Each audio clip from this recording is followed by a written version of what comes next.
À présent, l'actualité à l'étranger. Le ministre de l'Intérieur, Christophe Castaner, défend les interpellations controversées jeudi de 151 personnes près d'un lycée de Mantes-la-Jolie, assurant qu'elles intervenaient après de véritables violences urbaines dans cette commune. Suivez sa réaction. Mantes-la-Jolie. Les images des interpellations des jeunes gens arrêtés sur cette commune sont dures. Vous avez raison de le souligner.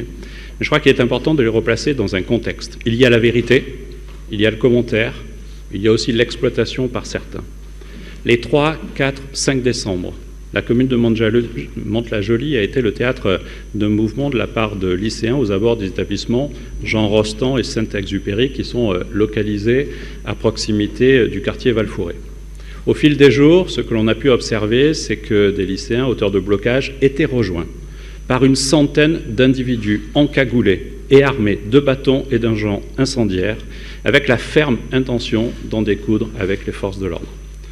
Ce ne sont pas des mouvements de lycéens, mais de véritables violences urbaines. Et puis en plus bref, la CDU tourne la page d'Angela Merkel. Après 18 ans de règne, les délégués de l'Union chrétienne-démocrate ont élu ce vendredi la centriste Annegret Kramp-Karrenbauer comme nouvelle présidente de la CDU devant son challenger Friedrich Merz. C'était à la faveur du congrès du parti qui a réuni des milliers de délégués. La Yakoutie, dans le nord-est de la Sibérie, est la plus grande région de Russie et surtout la plus froide de la planète.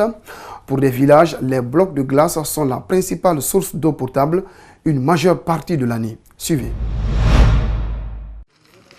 Briser la glace pour ne pas mourir de soif. C'est le rituel de nombreux villageois de Yakoutie dans le nord-est de la Sibérie chaque début d'hiver. 10 mètres cubes de glace arrachés au lac, ce sont environ 7 mois d'eau potable pour une petite famille. Il fait déjà moins 41 degrés et le temps presse pour Innocenti et son équipe. Dans quelques jours, la couche de glace sera trop épaisse. Le plus difficile, c'est lorsque la glace a une épaisseur de 30 à 50 cm. Dans ce cas-là, le travail devient physiquement très dur. Dans les communautés rurales de cette région, la plus froide de la planète, l'eau courante est un luxe.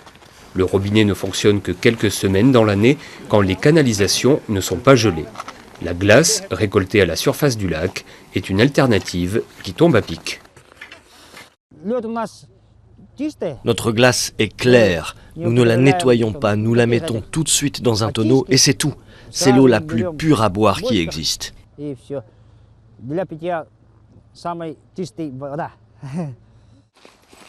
D'après certains écologistes, les rivières qui fournissent l'eau du robinet sont régulièrement polluées par l'activité minière, principale ressource économique de la Yakoutie.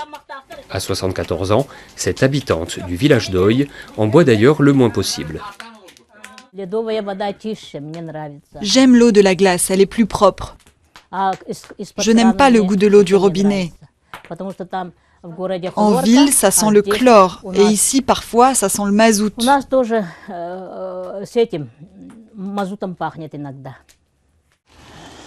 De même que la pêche ou la coupe du bois, Innocenti enseigne la récolte de la glace aux jeunes générations. Un savoir indispensable dans une région qui compte près d'1 million de lacs pour autant d'habitants. Voilà, c'était l'essentiel des infos sur Espace TV. Merci à tous de nous avoir suivis. Merci aux équipes en régie et en édition. Ce journal est à revoir sur notre site espacetvguinée.info. Je vous retrouve demain pour d'autres infos. Bonsoir chez vous.